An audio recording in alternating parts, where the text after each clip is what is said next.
આગળ અન્ય સમાચાર પર વાત કરીશું। સાવલી વડોદરા રોડ ઉપર આવેલા ગોઠડા ગામ નજીક આવેલી ખાનગી કંપનીમાં ભીષણ આગ ફાટી નીકળી। કંપનીના કચરાના પ્લાન્ટમાં લાગેલી આગને કારણે આસપાસના વિસ્તારમાં દોડધામ મચી ગઈ હતી।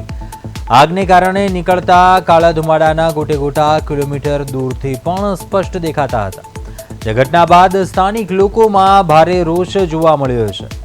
રહીશોના જણાવ્યા પ્રમાણે આ કંપનીમાં અગાઉ પણ અનેક વખત આગની નાની મોટી ઘટનાઓ બની ચૂકી છે, જે કંપનીની સલામતી અને ફાયર સેફટી વ્યવસ્થા ઉપર સવાલ ઊભા કરે છે।